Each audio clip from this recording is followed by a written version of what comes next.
जितना उनको ज्ञान है उतना देखिए मैं आपको बताता हूँ AI का समय है, AI का जमाना है, AI के अंदर बहुत कुछ है ना, तो ये AI चल रहा है, अभी AI चल रहा है।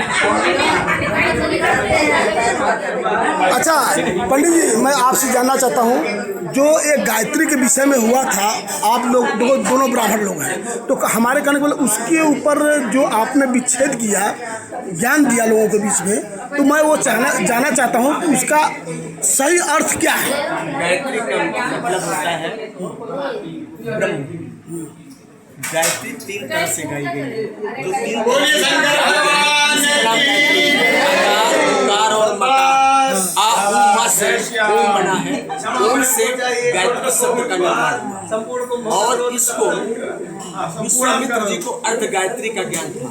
पूर्ण गायत्री विश्वामित्र को नहीं दी गई थी, और गायत्री का संपूर्ण ज्ञान, गायत्री का संपूर्ण ज्ञान वशिष्ठ। आगे का कार्यक्रम देखिए, जो पंडित जी बताएं, गायत्री का उद्देश्य बताएं आप लोग के बीच में, मैं जानना चाहता हूं। बहुत बढ़िया, अच्छा ना। आप लोग देखिए, जो पंडित जी ऐसे इसका कोर्स चलता है 2 महीना 3 महीना हमारे बनारस में चलता है, तो मैं चाहता हूं जो हमारे आज पंडित जी बताए हैं उसके कुछ सोच समझ कर ही बताए हैं। तो सर पंडित जी थोड़ा आप एक थोड़ा बताइए कि वास्तविकता में जो लोगों को जानकारियाँ कुछ लोगों को नहीं होती है, तो उस पर बहस करते हैं।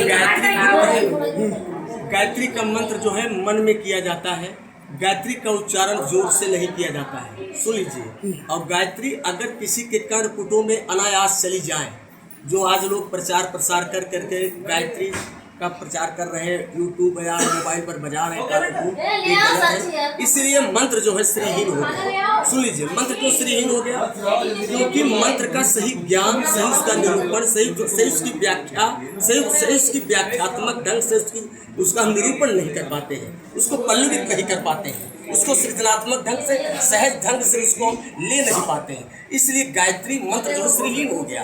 गायत्री मंत्र ही गुप्त है, उसका गुप्त जाप किया जाता है, तब वो तेजोमय स्वरूप उस प्रभाकर का, उस रत्नाकर का, उस सविता का, उस सूर्य का, उस ब्रह्म का मेरे अंदर प्रविष्ट होता है। नहीं तो हो नहीं सकता है, ऐसे करते रहिए गायत्री। देखिए, ये हमारे पंडित जी बहुत अच्छा बात बताए हैं, इसमें सोचने विचारने वाली बात है। मैं शनि दरबार राजभर लखनऊ महानगर अध्यक्ष, लेकिन आज जो पंडित जी बताए हैं बहुत अच्छी बातें बताई हैं, उस पर हम लोग को समझना, विचारना, सोचना बहुत चाहिए। आज हमारे पंडित जी आए हैं, ऐसे नहीं पंडित जी बने जो आप देख सकते हैं यहाँ पर रुद्रा करा रहे हैं पूरे सब लोग, और ये हमारे सुनील यादव के मकान पर हो रहा है, आप देख सकते हैं। तो रुद्रा करा कुछ ज्ञान है, तभी ये ज्ञान दे रहा है। इनको समझना पड़ेगा लोगों को, और समझ बूझकर एक कार्य को आगे बढ़ाना चाहिए। जो पंडित जी ऐसे नहीं बोलते हैं, तो बहुत सोचने समझने वाली बात है। जो हमारे यहाँ पर महिलाएँ भी इकट्ठित हुई हैं, इकट्ठा होकर, और कुछ लोग इसके ऊपर थोड़ा सा हो जाता है अपने अपने ढंग तरीके से। तो मैं चाहता हूँ कि हमारे पंडित जी और कुछ आपको ज्ञान, थोड़ा नॉलेज है, थोड़ा उसके विषय में थोड़ा 2 शब्द बोले अपने मुखार बुंद से। देखिए, मैं इतना कहूँगा, हमारा वेदोक्त मंत्र है, इस सब वेद की ऋचाएँ हैं और अपना अपना प्रेम है।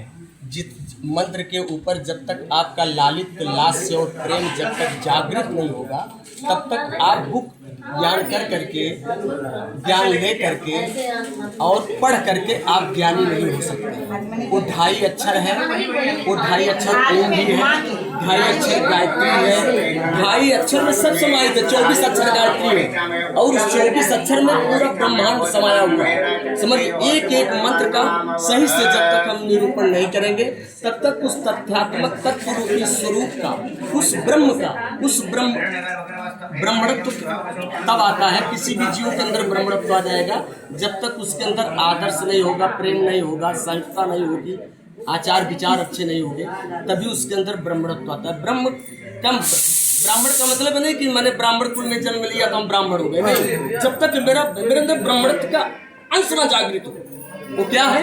दया है, क्रोध को त्यागो, अभिमान को त्यागो, और छोटे बन करके रहो, और ज्ञान लो, और अहित ना करो, संसार का भला हो, वही ब्राह्मण है। बहुत अच्छा। देखो आप लोग जो पंडित जी ने जोरदार तालियों स्वागत करिए। आप लोग बहुत अच्छा बातें बोला है, मैं चाहता हूँ जोरदार तालियों। बहुत अच्छी बात है। इन्होंने क्या बोला कि ब्राह्मण पंडित में जन्म लेने से ही नहीं सब कुछ होता है, लेकिन उनके अंदर थोड़ा ज्ञान होना चाहिए, उनको ज्ञानी होना चाहिए। लेकिन जानकारी है नहीं, और लड़ झगड़ जाए तो ये सब ऐसा नहीं होना ईश्वर चाहिए। प्रेम से मिलता है, चाहे कोई भी पाएगा उसको प्रेम से ही पाया है। जिसने पाया वो प्रेम से पाया है। कोई उसके अंदर जाति नहीं कर सकता कि मैं बहुत बड़ा ज्ञानी हूं, मुझे चारों वेदों का ज्ञान है। तो इसका मतलब ये नहीं कि आपके तब अभिमान आ गया, आपके अंदर प्रेम नहीं है तो चारों वेद को आप पढ़ करके अज्ञानी है। अच्छा पंडित जी, आप कोई इसमें जो बातें बताए तो इस चैनल को मैं डाल सकता हूँ क्या? चैनल बिल्कुल डाल दीजिए। बहुत बढ़िया। बिल्कुल डाल बोलो शंकर भगवान की, बोलो भोलेनाथ की। बहुत बहुत धन्यवाद। आज